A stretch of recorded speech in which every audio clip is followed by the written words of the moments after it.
जी हां दोस्तों, बड़ी खबर निकल कर सामने आ रही है। लगातार तालिबान को लेकर भारत के मुसलमानों को टारगेट करने के बीच भारत सरकार ने आधिकारिक तौर पर तालिबान के साथ बातचीत शुरू कर दी है। तो क्या अब गोदी मीडिया भी जल्द करेगा तालिबान की स्वागत? क्या है पूरा मामला, इस वीडियो में हम आपको बताएंगे। वहीं अगली खबर में आपको बताएंगे, इजरायल की गंदी ख्वाब होंगे बेकार। ईरान और सऊदी अरब ने मिलाया हाथ, चौथे दौर की बातचीत फिर से शुरू करने की घोषणा। इजरायल की बड़ी बेचैनी। इसी के साथ आपको बताएंगे अफगानिस्तान पर ईरान का बड़ा बयान। इसी बीच अफगानिस्तान में अमेरिका की शर्मनाक हार पर 90 रिटायर्ड जनरलों ने लिखा पेंटागन को पत्र। दोस्तों, सभी खबरें हम आपको आज की इसी वीडियो में कम समय में आसान भाषा में एक एक करके विस्तार से बताएंगे। तो आप मेरे साथ इस वीडियो के आखिर तक बने रहिए ताकि आप तक सभी खबरें इसी वीडियो में मिल जाए और आपकी वक्त ज्यादा बर्बाद ना हो।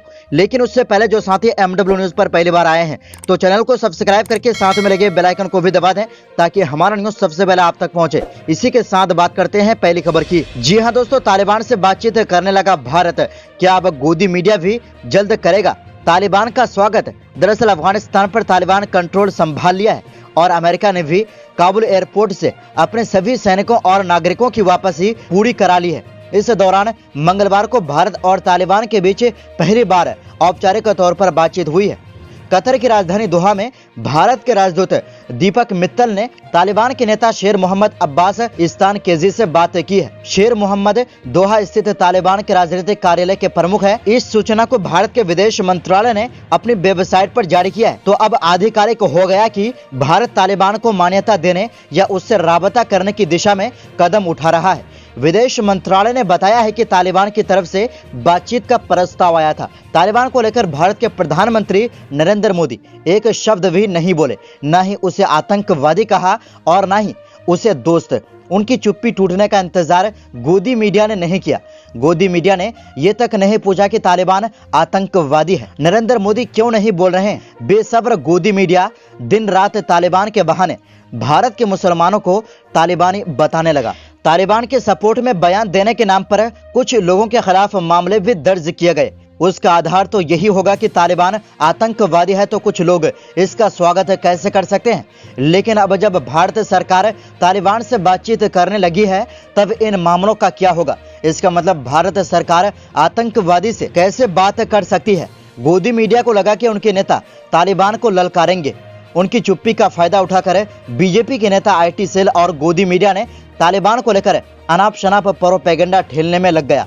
भारत ने आतंकवादी तालिबान से बातचीत की है। गोदी मीडिया और IT सेल क्या करेगा? क्या अब इसे सूझबूझ की परिचय देगा? क्योंकि गोदी मीडिया भारत द्वारा तालिबान के साथ बातचीत के शब्द को आतंकवादी से नहीं बल्कि तालिबानी नेता से जोड़ते हैं। आपको बता दें कि विदेश मंत्रालय के बयान के अनुसार ये बातचीत अफगानिस्तान में फंसे भारतीय नागरिकों की सेफ्टी, सिक्योरिटी और उनकी शीघ्र वापसी पर केंद्रित रही है। दीपक मित्तल ने भारत की चिंता जताते हुए कहा कि अफगानिस्तान की धरती का इस्तेमाल किसी भी तरह से भारत विरोधी गतिविधियों और आतंकवाद के लिए नहीं किया जाना चाहिए। तालिबान के प्रतिनिधि ने भारत को आश्वासन दिया है कि इन मुद्दों को सकारात्मक रूप से निपटाया जाएगा। यानी तालिबान को एक्सेप्ट करने के लिए भारत की यह पहला कदम माना जाता है। यही नहीं, एक खबर और आई। प्रधानमंत्री ने अफगान मामलों पर एक उच्च स्तरीय समूह बना दिया गया है। आगे से तालिबान से जो बातचीत होगी उसकी जवाबदेही इसी समूह पर होगी कि भारत के हित में जो सुझा रहा है उसी का अनुसरण हो रहा है। इस समूह को आगे कर प्रधानमंत्री मोदी फिर से तालिबान को आतंकवादी या पड़ोस में आया नया संबंधी कहने से बच जाएंगे। जल्द ही गोदी मीडिया का एंकर तालिबान का स्वागत करता हुआ दहाड़ेगा, कहेगा तालिबान से हाथ मिलाकर पाकिस्तान को धूल चटा दिया मोदी ने। यानी गोदी मीडिया लगातार तालिबान को आतंकवादी कहकर प्रोपेगेंडा फैला रहे थे। इसी बीच अब सरकार ने तालिबान के साथ औपचारिक बातचीत शुरू कर दी है। इसी के साथ आपको बता दें कि इजरायल को लगा भयंकर झटका, जिसको लेकर मिडिल ईस्ट में गंदी खेल की ख्वाब देख रहे इजरायल अब वही खत्म हो रहे हैं, क्योंकि अब मिडिल ईस्ट के दो महान देश संबंधों को सुधार रहे हैं। इजरायल के नापाक इरादे होंगे खत्म। दरअसल नई ईरानी सरकार की स्थापना के बाद ईरान ने क्षेत्रीय प्रतिद्वंदी सऊदी अरब के साथ इराक में चौथे दौर की बातचीत करने की योजना बनाई। बगदाद में ईरानी राजदूत ने मंगलवार को इस बात की घोषणा की।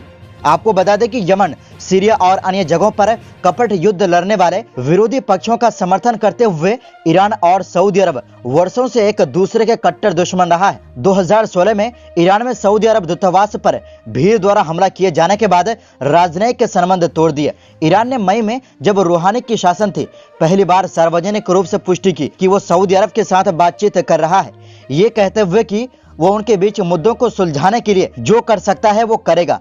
इसी दौरान ईरान में सरकार बदल गई। ईरान के नए राष्ट्रपति इब्राहिम रईसी, जिन्होंने 5 अगस्त को शपथ ग्रहण की। ईरानी न्यूज इसना की रिपोर्ट के मुताबिक ये बातचीत ऐसे समय पर होने जा रही है जहां इससे कुछ दिन पहले ही बगदाद में 9 देशों के बीच क्षेत्रीय शिखर सम्मेलन हुए थे, जिसमें ईरान और सऊदी अरब ने भी भाग लिया था। बताया जा रहा है कि इस बैठक के बाद ईरान और सऊदी अरब के विदेश मंत्रियों के बीच बातचीत हुई थी और अब फिर से चौथे दौर की बातचीत शुरू करने की घोषणा हुई है। इस बैठक का मकसद तनावपूर्ण मुद्दे को बातचीत से हल करना। इसना के अनुसार इराक में ईरान के राजदूत इरज मस्जिदी ने कहा, सऊदी पक्ष के साथ हमारी 3 दौर की बातचीत हुई है और चौथा दौर नई ईरानी सरकार के गठन के बाद होना है।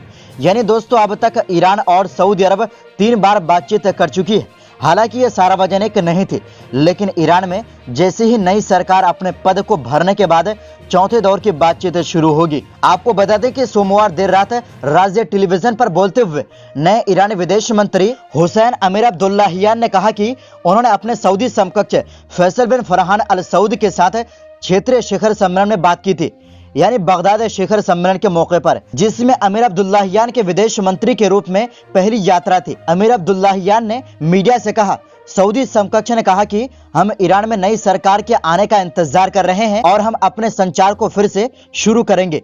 यानी दोस्तों, अब इसमें कोई शक नहीं है कि सऊदी अरब और ईरान संबंध बेहतर बनाएंगे, जिसका सबसे बड़ा झटका इजराइल को लगने वाले हैं, क्योंकि इजराइल चाहते हैं मुस्लिम देशों को बांटना, लेकिन अब उनकी खेल खत्म होने जा रही है। इसी के साथ आपको बता दें कि अफगानिस्तान में तालिबानी हुकूमत आने के बाद अफगानिस्तान के पड़ोसी देश ईरान ने कहा, हम हमेशा से अफगानिस्तान के साथ है और अमेरिका की विरोधी है। दरअसल ईरान के विदेश मंत्रालय के प्रवक्ता सईद खतीबजादे ने मंगलवार को एक ट्वीट किया। अपने ट्वीट में खतीबजादे ने लिखा कि 20 वर्षों तक कब्जा जमाए रखने से अफगानिस्तान को रक्तपात, मारकाट, हिंसा, अशांति और अस्थिरता के अलावा कुछ भी नहीं मिला।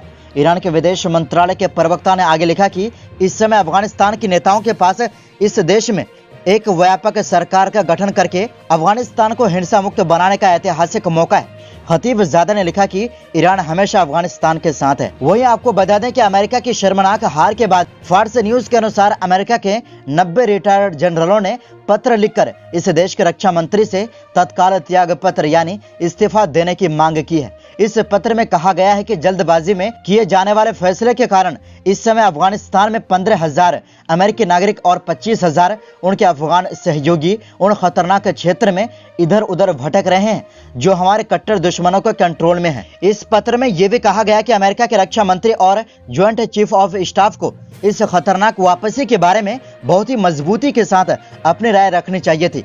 अगर उन्होंने इस काम को रोकने के लिए अपने समस्त अधिकारियों का प्रयोग नहीं किया तो फिर उनको हर हाल में इस्तीफा दे देना चाहिए। अमेरिका के रिटायर्ड जनरलों के खत में एक भाग में यह भी कहा गया है कि अरबों डॉलर के अत्याधुनिक हथियारों का दुश्मन के हाथों में पड़ जाना अपने आप में एक त्रासदी है। इसमें अमेरिका की जो बदनामी हुई है उसका जिक्र नहीं किया जा सकता। इन अमेरिकी जनरलों के अनुसार इस काम से अमेरिका की साख को जो चोट पहुंची है उसकी भरपाई संभव नहीं है। आपको बता दें कि इस वक्त सुपर पावर अमेरिका की दुनिया भर में बेइज्जती हो रही है। तो दोस्तों, इस पूरी रिपोर्ट के बारे में आपकी क्या राय है, अपनी राय कमेंट बॉक्स में जरूर दें। इस वीडियो में बस इतना ही, फिर मिलते हैं ताजा तरीन खबरों के साथ। तब तक देखते रहिए MW न्यूज।